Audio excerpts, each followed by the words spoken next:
Thanks for tuning in. Today is October 26th, Thursday. For birthdays today, we have Ava Nilsson. And over the weekend, we have Shad Jarvis and Ryan Shipley. So wish them a happy birthday.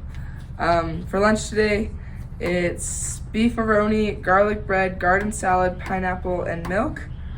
And then today, the girls soccer, congratulations girls for getting into the state semifinals.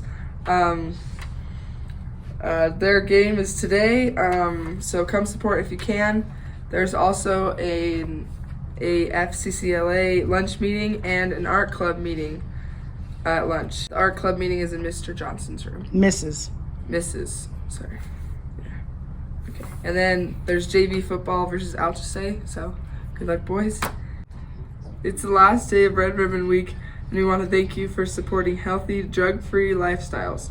We hope you've really thought about the meaning of living naturally high and how making healthy choices will help you achieve your goals in life. And then the lunch activity will be sandwich tag and poison in the gym, in the small gym. So grab your friends and let's have some fun. Remember, we are one, we fear no one, own it.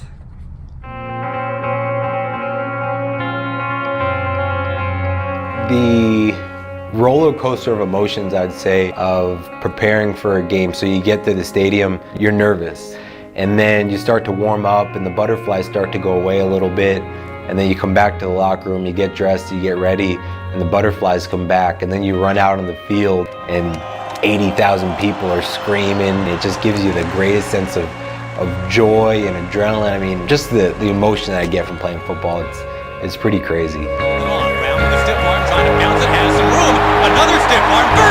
I grew up in a coastal town in New Jersey, always loved playing sports, always stayed active, and football just stuck with me. It's something that I was pretty good at from the start, and I just enjoyed the competition part of it, the team aspect of it. So I knew if I wanted to be successful in the sports world, I couldn't entertain drugs.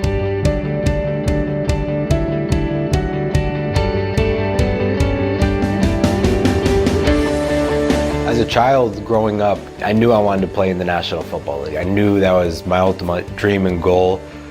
Was it a long shot for me? Sure. You have to be dedicated, and it's easy to say you want to do something, but that feeling of what you felt when you first said it is going to leave you at some point in time.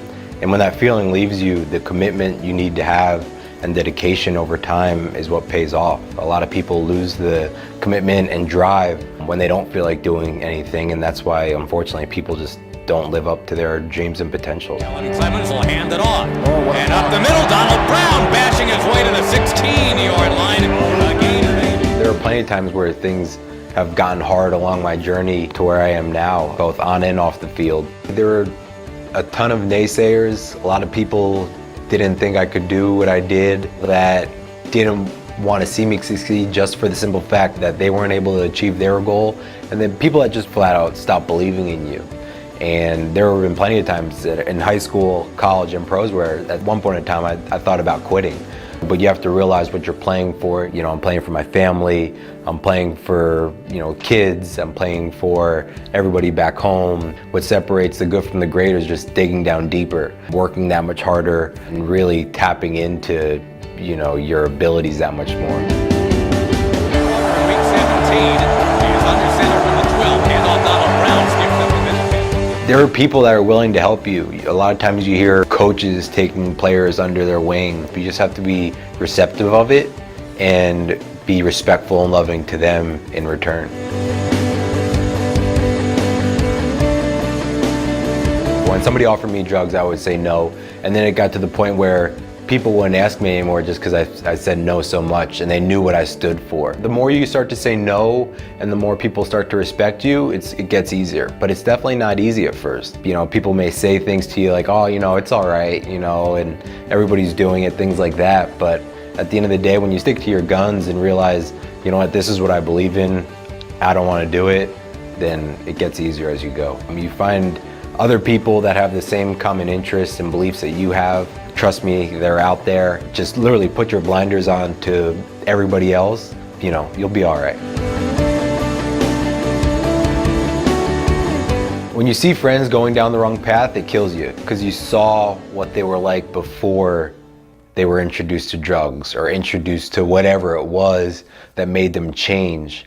And you knew, the loving person that they were. And then whenever when that change occurred, you just didn't want to be around them anymore. And it's sad to see guys, dreams slip away because of drugs. To someone who has yet to discover their natural highs, to keep looking. We all have been given talents. For me, I literally had to play every sport. Some sports I stunk at, and there were some that I excelled at. It was tough, but it happens. Even in my current state in playing in the National Football League, there's plenty of failures that come along the way, but you learn from the failures. So it takes time and dedication to find, what your true purpose is. There's always something more to learn. Education is important to me because you only get better when you learn something. Right now I'm getting my master's, so at the end when I'm all done, I'm like, man, I didn't think I could do it before, but I did it, and you know what, that's a natural high. That's, you accomplished something. So when I start to have success or start to get better, see improvement, that makes me feel better inside, and you feel a sense of achievement. The first time I stepped onto a football field in the National Football League, it almost brought tears to my eyes. As a child, you dream about these things, and to see your dreams become a reality, it was pretty surreal. So when I was a kid, I always heard about, if you want to study and you want to do well on a test, you record yourself going over your studying materials. And then right before you go to sleep, you hit play, and the recorder plays back as you're sleeping, and you're supposed to be, I guess, taking this in through some kind of osmosis. But my mindset was, well, if I want to do well in football, I'll turn on the NFL Network when I go to sleep, and I'll always be listening to NFL Network, football plays, football here and football there as I'm sleeping. And I always thought that would help me in my pursuit to becoming a professional athlete. At the end of the day, I was still a skinny 12-year-old kid, just, hoping and praying to make it to the NFL. And, as long as you stay the course and stay focused, anything's possible. I'm Donald Brown from Atlantic Highlands, New Jersey, and football is my natural high. What's yours?